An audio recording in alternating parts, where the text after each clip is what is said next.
少花友养多肉植物都遇到过一个问题，多肉一直掉叶子，本来很多叶子的多肉植物，现在都掉得几乎光干了，还有的多肉植物叶子掉着掉着直接就死掉了，让人不知所措。那么多肉植物为什么会掉叶子呢？大家好，这里是花花世界的频道，今天我们来分析一下多肉植物掉叶子的原因以及解决方法。多肉植物掉叶子，其实最重要的，我们要先学会区分是正常的新陈代谢，还是多肉植物遇到了问题。那么今天我就告诉大家辨识的方法。多肉植物的叶片一般都是很肥厚的，所以要正常枯萎掉也需要很长的一段时间。如果是自然的新陈代谢，会造成底部叶片的枯萎。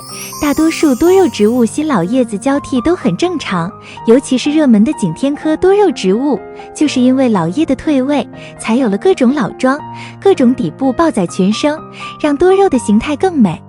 枯死的老叶有两种情况，一种是叶片肥厚，干瘪完了就会自动掉落，还有一种就是叶子逐渐干瘪枯去，但依然不舍母体，牢牢地附着在茎干上。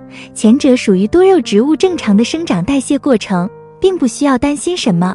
后者这种情况不建议去摘掉叶片，因为会留有伤口，容易感染病菌，造成黑腐化水。后者这种情况，我们就顺其自然，耐心等待它脱落。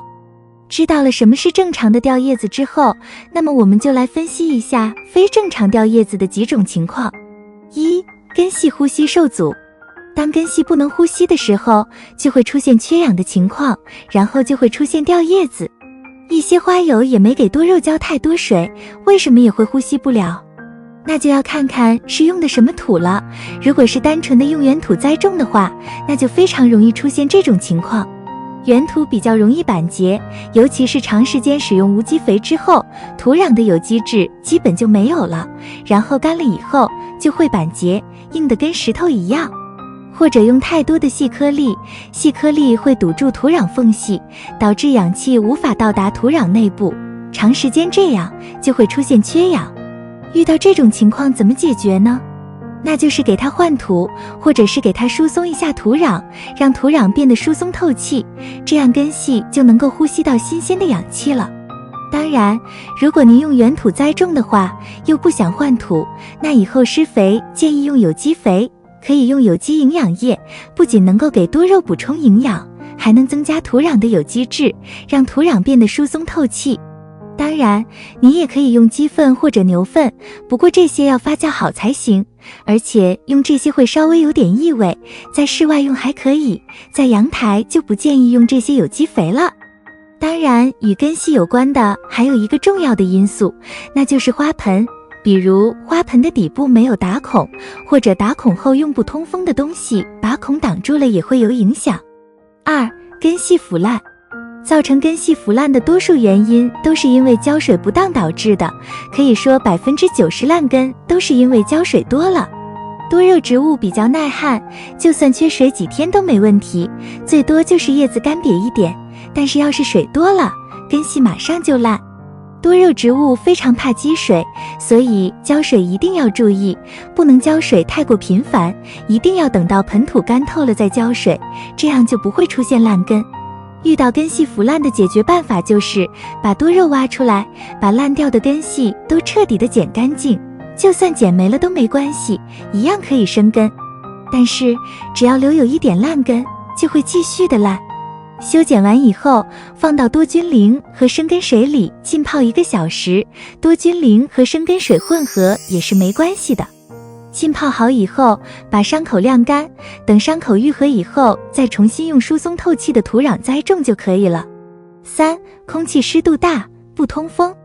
如果在南方地区，应该体验过一种天气，叫做回南天。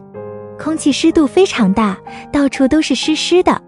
如果养多肉的环境不是很通风透气，刚好又遇到了这种天气，我们就会发现叶子都呈透明的，然后一碰就会掉，或者自己就掉了，这是叶子化水了。化水的叶子会不断的掉，北方地区还好，但是要是浇水多，叶子吸收水分过多，又不通风的话，也会出现化水的现象。多肉化水的基本解决办法就是把它放在通风透气的地方就可以了。如果有阳光照射的话，最好就是让它多晒太阳，这样就不容易出现化水的情况。如果阳光不好，又不通风透气，也可以用电风扇给它吹吹，把一部分水分吹掉，这样就可以减缓化水。更加详细的关于化水的内容，还请观看我以前专门讲解过的一期关于多肉化水的那期视频。4. 黑腐病。黑腐病是多肉植物经常遇到的情况，通常黑腐都看不出什么症状，都是叶子掉了之后才能察觉，但是通常掉下来的叶子都会有脓水，并且叶子根部发黑。如果多肉的根系还是比较好的话，我们就还能拯救它。用小刀把黑腐的部分轻轻刮去，一定要刮除干净，不然还会反复，并且小刀要进行消毒。为了防止黑腐病的发生，平时记得多通风，多晒阳光。关于多肉根部的黑腐，之前我也做过一期视频，如果你遇到了相关问题，可以观看一下，可能里面有你需要的答案。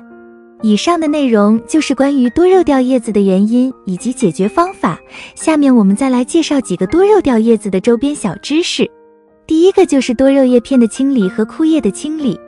如果叶片已经掉落，一定要及时清理，否则会影响多肉的成长和发育。因为掉落的叶片落在花盆内，会不断的腐烂，从而产生大量的细菌，容易让多肉生病。特别是夏季容易造成密闭闷热的环境，所以叶片的清理也是不容忽视的一个因素。不要像我一样傻傻的以为会化为肥料，到最后没化成肥，而是化成了水。第二个就是，如果我们看到叶片上有一些黑斑黑点，就应当考虑喷点多菌灵之类的杀菌药，否则即便拔掉叶片，还是会有一段时间其他叶片持续化水。第三点是，有部分多肉植物在生长的过程中会出现叶片干裂的现象，我也说不清到底是什么原因。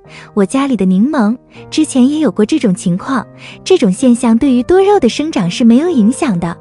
生长季节来临后，新的叶片长出来就没事了，干裂的叶片最后还是会干枯掉落的，所以关于这一点大家不用太担心。